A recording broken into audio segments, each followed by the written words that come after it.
Good morning. What a joy to be together today. I love this opportunity to worship alongside you and those who are with us online. I love that we're able to do what we've been doing this morning.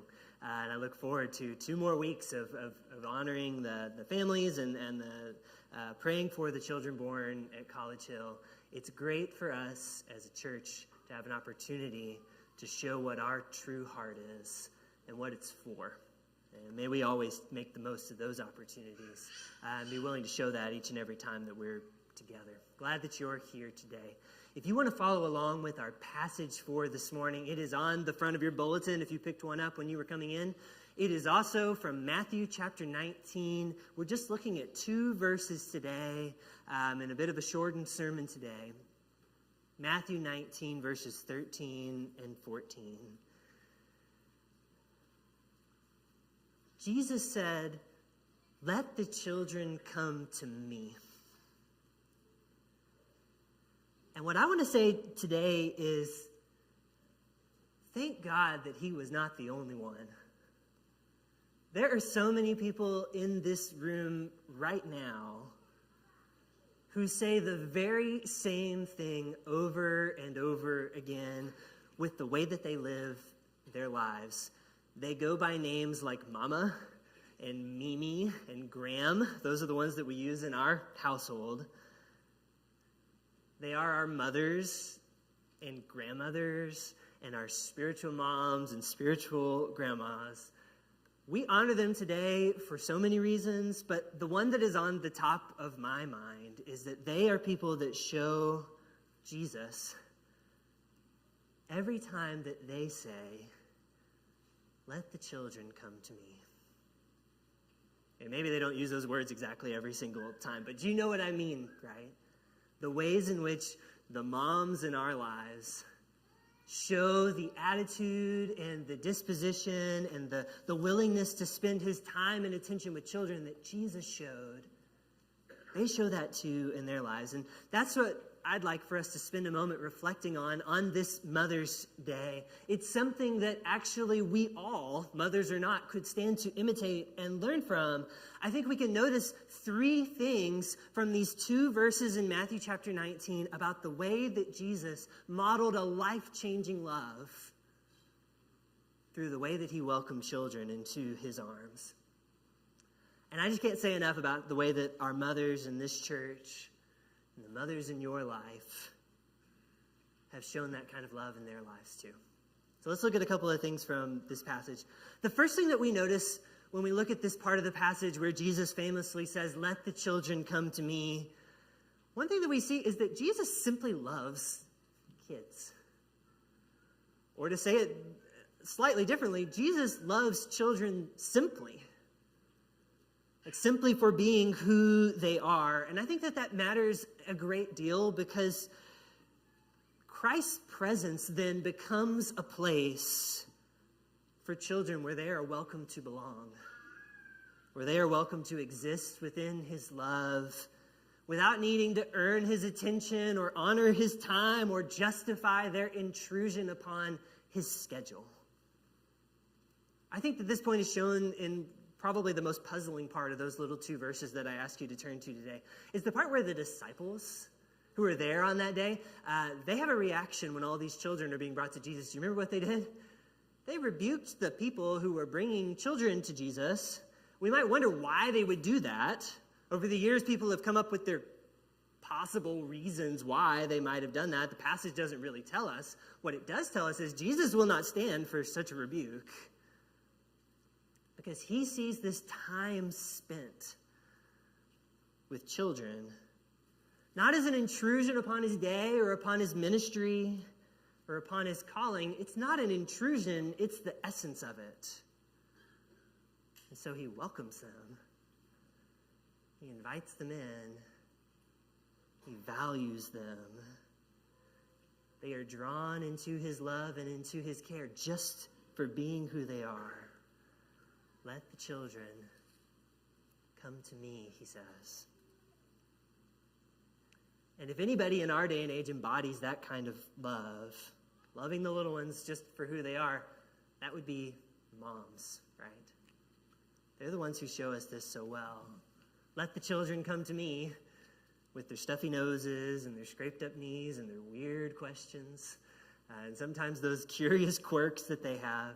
Where can children turn to find a place to just be? They can go to mom and know that they'll be loved. For many of us, we know what we know about Christ's love in large part because we saw it and we felt it from grandma or mom. I was talking to one of our members on the phone several months ago who she had just become a great grandmother.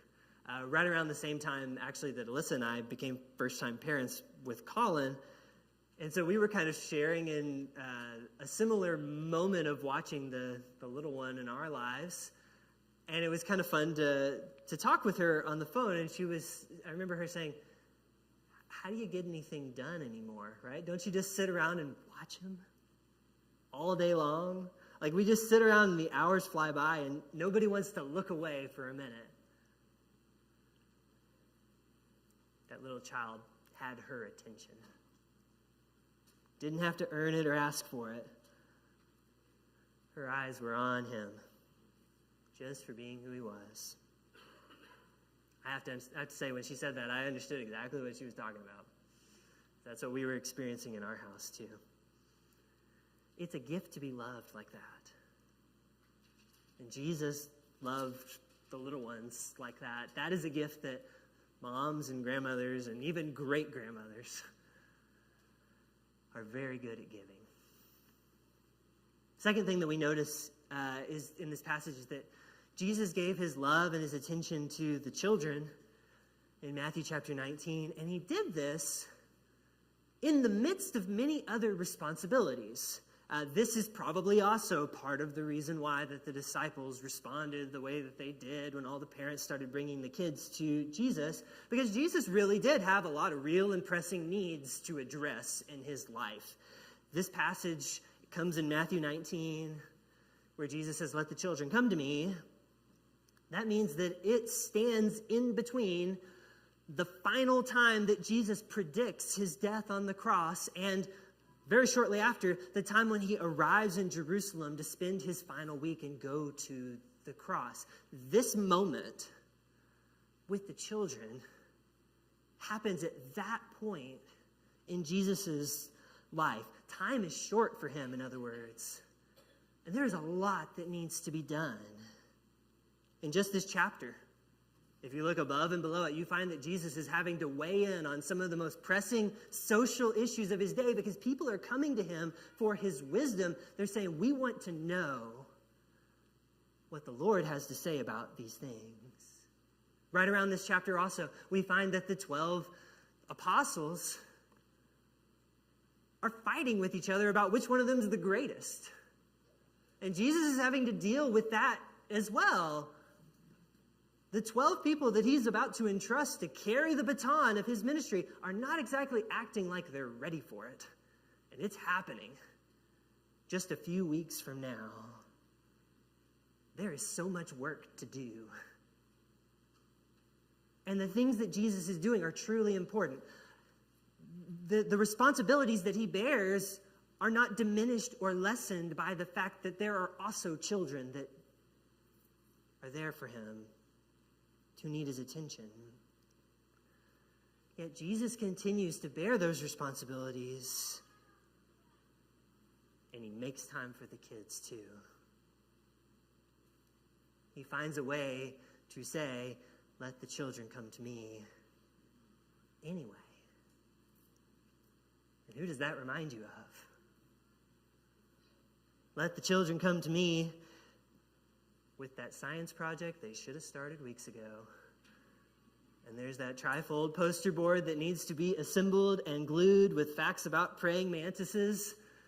And they should have started it weeks ago, but it's the night before and it is now due. Who's going to be helping with that? That would be mom, right? Finding time and making time. And when the littlest ones wake up every hour on the hour, moms find time and make time. When the teenage ones who never talk are ready to talk, moms find time and make time. When the family needs an extra hand, how many grandmothers swoop in like superheroes to provide that? They find time, they make time. Chances are, if you've had a person in your life who wasn't literally mom, but they were like a mom to you, chances are the reason they were like that to you is because that person found time and made time for you. That's what made a difference. Finding a way to say, let the children come to me. Many people do that. Moms often do it best. And when they do what Jesus did. Which brings us to our last thing. When Jesus invites the children into his presence just simply to be loved by him, and when he finds time and he makes time for the little ones that are in his midst, Jesus leaves a mark on them. He makes an impression on those that are within his reach. All those little ones who come into his presence are blessed for the time that they spend with him. I think actually in this we find something that's a powerful lesson for each one of us to internalize at any age in our lives. If we are children of God, we need to remember that there is no time that you truly spend with Jesus that is not time well spent. Because spending time with Jesus will bless your life. It will leave its mark on you. When Jesus invites these children to be with him, did you notice in, I believe it's verse 13, what Jesus does with that time that they are with him? He places his hands upon them, which in the Bible is a symbolic gesture. It's often one of affirming one's calling. Think of how the church later on, and its elders placed their hands upon a young minister named Timothy, who was being called into the ministry. Jesus places his hands upon these little ones, and that gesture is saying to them, I care about your future. I want to bless your future, invest in your future. And he does one other thing too. He prays for them. So here's a person who loves the little ones and welcomes them and makes time for them, but he's also leaving his mark on them because he cares about their future. And they're blessed for being around them. A relationship with Jesus back then and still today is the kind of thing that leaves its mark on you and me. So I would encourage anybody who's listening today, whatever age or stage in life you are in, seek that relationship in your life. Seek it out because it will make a difference. And I think that this last thing also, is yet another way that the love of mothers and grandmothers also helps us to learn about Jesus. When our moms and grandmas and those who play that role in our lives say to us, let the children come to me, they too are interested in leaving their mark on your life. So many of them have. Think of the ways that your mom or grandmother invested in your future.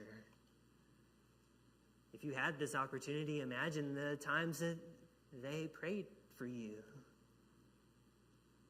We are so molded and shaped by the time we spend with examples like that and in their presence. If you want to know who's going to make the biggest difference in your life, it's probably the people that will love you like Jesus loved. And that's so often what we find in mom and in grandma. So if there is a mom or grandma in your life that did that for you, and if you're able to, what a wonderful thing it would be to show your appreciation for that today. What a wonderful thing it would be to honor that person in your life today. Maybe the way we do that is through the way we live today.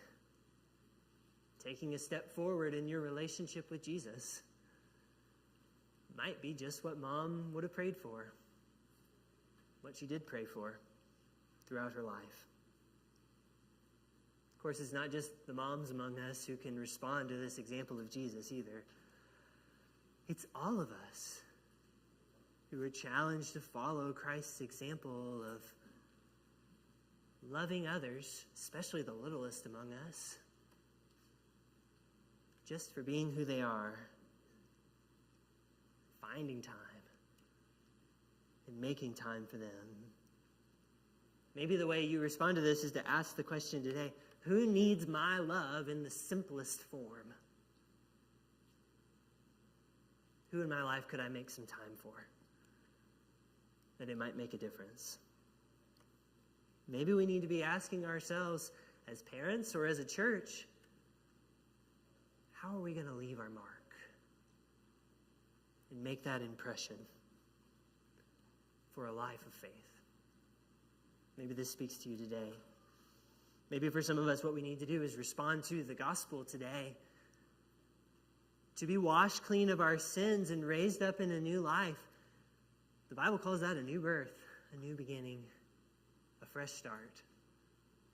And it is a precious gift to be considered a child of God. Maybe that's what you need this morning. However you might be called or challenged.